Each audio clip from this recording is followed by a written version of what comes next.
Le dijeron que era solo una trabajadora más. Le pagaron con promesas, no con verdades. Cuando el coche negro se alejó del pueblo y dejó atrás las montañas, Sofía pensó que su vida estaba terminando. No sabía que estaba a punto de comenzar la única prueba que le enseñaría de qué estaba hecha. Llegó al Cortijo Esperanza con una maleta de cartón, sin títulos, sin apellidos ilustres, solo con la voluntad de sobrevivir y un corazón que se negaba a dejar de creer. Desde el primer instante, la casa la miró con desdén. La administradora la evaluó como quien inspecciona un objeto que no vale la pena. El personal susurró que la habían traído por conveniencia, y la familia no la miró de frente. La etiqueta de sirvienta se colocó sobre sus hombros sin que nadie preguntara su nombre. Antes de la noche primera, le enseñaron la rutina: vigilar las máquinas, cambiar pañales, hablar en voz baja al hombre que dormía eternamente en la habitación contigua. Los ricos también sufren, le dijeron, pero no con la gente común. Sofía escuchó, asintió y, cuando nadie la vio, se quitó el polvo de la esperanza como quien se sacude un mal sueño. La soledad de la noche se convirtió en su aliada. Sentada junto a la cama de Rafael, rozó su mano y le contó historias de su pueblo, de su madre que cantaba en la cocina, del pan recién hecho y de las promesas incumplidas de su padre. Sus palabras llenaron el cuarto vacío de altanería y, por primera vez, la riqueza quedó reducida a un par de máquinas que marcaban respiraciones mecánicas. Fuera, la familia cenó con copas que brillaban.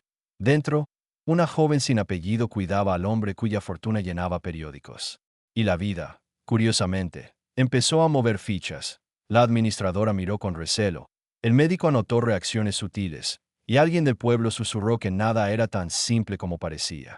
Al amanecer, cuando Sofía cerró los ojos, sintió por primera vez que su presencia tenía peso, aunque nadie la hubiese autorizado a tenerlo. El desprecio no necesitó gritos. Bastaron las miradas a la mesa, los comentarios en voz baja, el gesto de apartarle la mano cuando intentó ayudar a servir el té. En la casa, la etiqueta valía más que la bondad. En los salones, se hablaba de negocios, de donaciones y de alianzas. Sofía fue la sombra incómoda que había que soportar. Pero mientras los comensales conversaban de cifras, ella escuchaba nombres, fechas, historias fragmentadas que, si se juntaban, formaban un mapa. Comprendió que esa misma casa antes había sido un imperio con secretos. Una tarde, limpiando una habitación cerrada, encontró una carpeta escondida, contratos, cheques, cartas con firma temblorosa y una sola palabra garabateada: responsabilidad. Entre papeles, una foto pequeña mostró a Rafael joven, con ojos que no pertenecían a alguien anclado en una cama, sino al tipo de hombre que tomaba decisiones y cambiaba destinos. Cuando Isabela advirtió la carpeta, la acusó de haberla tomado por curiosidad de pueblo. La llamaron entrometida y la amenazaron con despedirla. Sofía, sin orgullo falso, devolvió la carpeta en silencio, pero no sin haberle dado nombre a algo que en la casa nadie se atrevía a nombrar. La herencia no era solo dinero. Había personas a las que afectaba, promesas rotas, familias que esperaban. Esa noche, hablando con Teresa, la enfermera de día, supo que Rafael no era un simple paciente. Era heredero de una fundación, de obras por terminar, de promesas públicas que ahora pendían de un hilo. Más aún, la juventud de Rafael escondía enemigos que veían en su inmovilidad la oportunidad perfecta. Sofía comprendió que su papel iba más allá de cuidar. Si quería proteger a aquel hombre, debía ir desgranando verdad por verdad. Con humildad pero con voluntad, se prometió a sí misma no ser otra pieza a la que se pueda votar. Y en ese juramento, la humildad empezó a convertirse en coraje. Los primeros signos vinieron en susurros. Una lágrima que se quedó en la mejilla de Rafael, un leve parpadeo que Teresa creyó producto de la imaginación. Pero Sofía notó algo más. Un músculo que se tensaba cuando le cantaba una canción de su pueblo, una respiración que se aceleraba al oír su nombre. Empezó a registrar pequeñas señales. La mano que apretaba la sábana ante su voz, la ceja que se movía cuando contaba una anécdota divertida.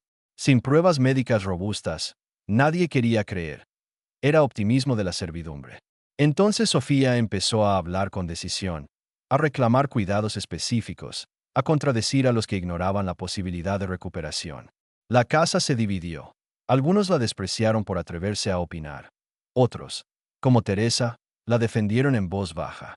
Pronto un incidente encendió el conflicto. Un conocido de la familia, en una visita, Expresó en público que la fortuna estaba en manos de administradores competentes y que la familia no tenía motivos de preocupación. Sofía, exhausta de silencios, se levantó y habló delante de todos. Relató lo que había oído en la carpeta. Contó de cartas olvidadas y de promesas públicas que exigían responsables. La sala quedó helada. Había nombrado a invisibles y los invisibles tenían consecuencias. El acto de denunciar no la coronó heroína. La puso en el centro del fuego. Le dijeron mentirosa, ambiciosa, interesada. Pero también encendió conversaciones fuera de la casa. Periodistas empezaron a preguntar discretamente, empleados a comentar en mercados cercanos, y una voz en la ciudad dijo el nombre de Rafael con nostalgia y reclamo. Aquello movilizó a la comunidad y, por primera vez, la posición de Sofía adquirió peso público. Ella no lo buscó, solo obedeció a la justicia que nació de la empatía.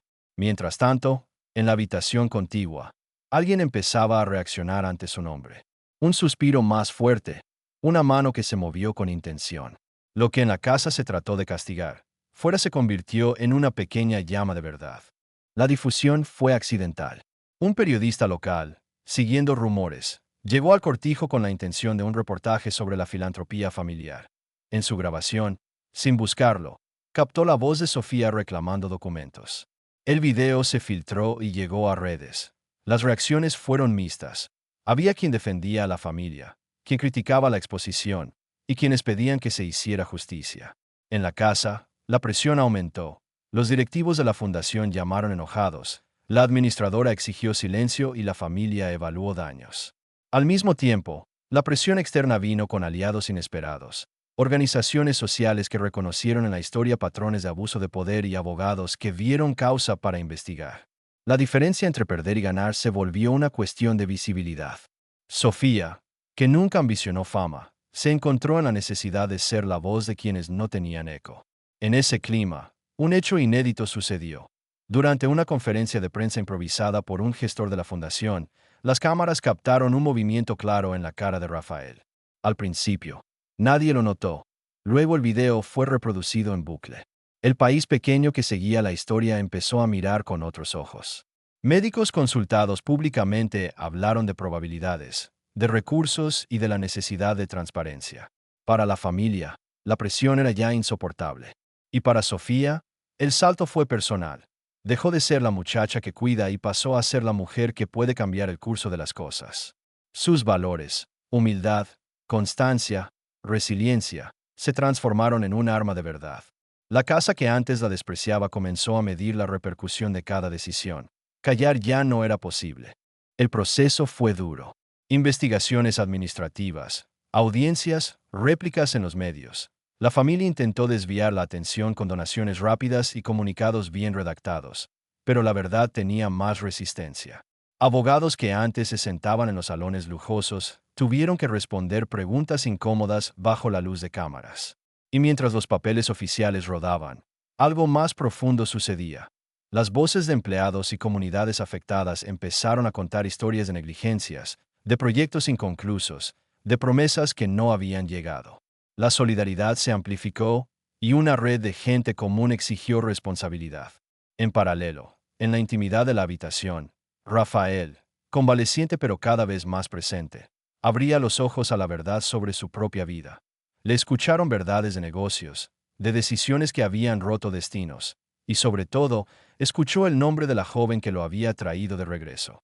Cuando finalmente despertó, la primera persona a la que buscó con la mirada fue a Sofía. El despertar no fue un cierre inmediato de heridas, pero sí un punto de inflexión moral. Rafael, confrontado con la lista de errores y abusos que su entorno había tolerado, eligió rectificar. Declaró auditorías, pidió disculpas públicas y accedió a que las fundaciones cumplieran lo prometido. No fue simple redención teatral. Implicó nombrar responsables, reparar daños y crear mecanismos para que el poder no volviera a ocultarse. Sofía, cuya recompensa material hubiera sido modesta, recibió algo más valioso: reconocimiento público, estabilidad para su familia y, sobre todo, el respeto que nadie le había dado cuando llegó. La lección se hizo visible. La dignidad no se compra ni se vende. Se construye con actos pequeños y constantes. Años después, el cortijo Esperanza parecía el mismo por fuera pero distinto por dentro. Las tablas viejas se renovaron. Equipos médicos que antes eran decorativos ahora servían para atender comunidades, y programas de becas llevaron nombres de pueblos que antes solo existían en historias.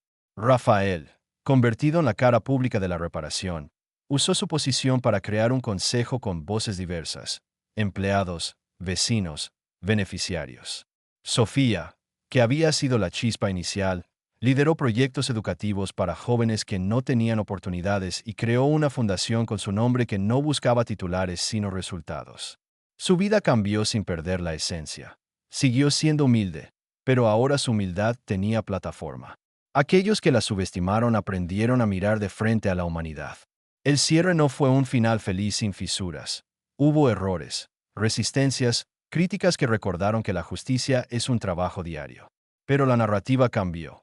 La gente empezó a ver que la grandeza no siempre viene del dinero, y que la pobreza no equivale a vacío moral. En los actos públicos, en las inauguraciones de escuelas, en los rostros de los jóvenes becados, quedaba la prueba: cuando la compasión se combina con la valentía, el cambio no es efímero. Sofía no necesitó coronas, necesitó plataformas para multiplicar la esperanza. Y en su voz siempre, al cerrar cada discurso, repetía la lección que le había salvado: respeta a todos. Nunca subestimes la fuerza de quien te cuida.